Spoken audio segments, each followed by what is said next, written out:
Hi, I'm Jen Long, Creative Director at Sizzix, and I'm here to share our new Sizzix surface, Thermoplastic.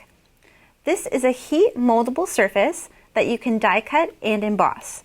We sell it in 6x6 sheets, and I'm going to show you a look at how you can die cut it and emboss it and add media techniques to it. When you first remove your sheet from your package, you'll notice that there's a little film on it, and you're going to want to peel that film off before you die cut it or emboss it or apply any medium to it or use your heat tool on it. So that is always going to be step one. I'm going to die cut some of these flower shapes out. So I'm using one of my big dies. Thermoplastic can also be cut with Thinlits if you use your chrome precision base plate. Now you can see this is a nice clean cut, but I'd like to add some dimension and some color to it. So the first thing I'm going to do is grab my heat tool. Now once you start applying heat to your thermoplastic, you can kind of see it start to move around. That's when you just take it either using some tweezers or your fingers, depending on how warm it is, and you actually mold it to the shape that you want it to.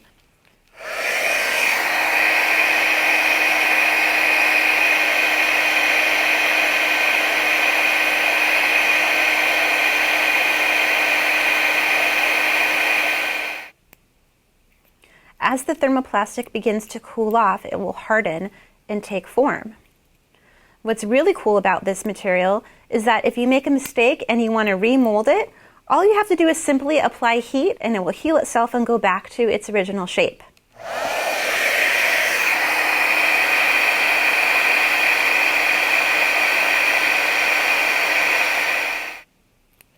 I am using my Sizzix tweezers to roll these petals. With that rounded nose, it's perfect for using this surface without bending it or tearing it at all. Now that our shape is fully molded, let's add some color to it. I'm just going to squirt a little bit of alcohol ink onto my mat. And I'm going to use this paintbrush to apply it. And I'm really going to apply it nice and evenly, and I'm actually going to put it on both sides of the petals. Since the surface is clear, I want to make sure that the color really shows through. You always want to use the heat tool before you apply your medium. And now you can see that that flower shape has really come to life, that we've added some color to it.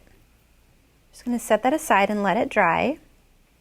Now that my ink is dry, I'm going to add one more technique. I'm going to take this gold pen and I'm coloring all around the edges just to give it a little more trim accent.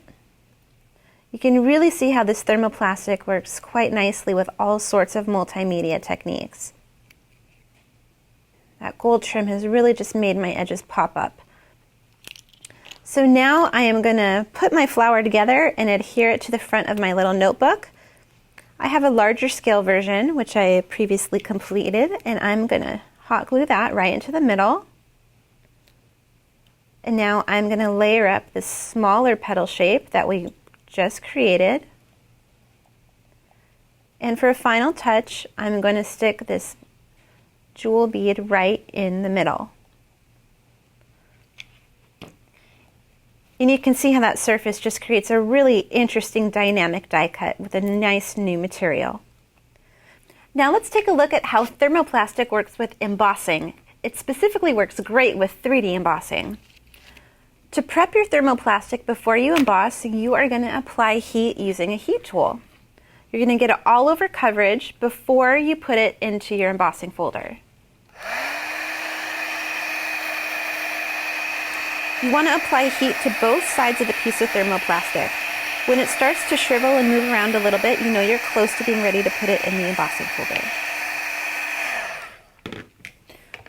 After you heat it, you insert the plastic into your 3D embossing folder. And we are going to finish our Sizzix sandwich and roll this through our big shot machine. I'm actually going to roll it through both ways. Since it's a 3D embossing folder, I want to make sure that we get the full 180 degrees of dimension. And when we remove the thermoplastic from our 3D embossing folder, you see what a beautiful all-over impression you have on a nice sturdy piece of surface.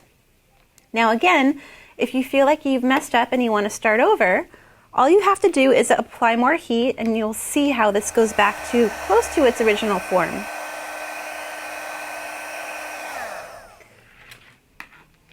So this has been an overview of thermoplastic. It works great with die cutting, it works great with embossing, and I hope everybody enjoys making with it.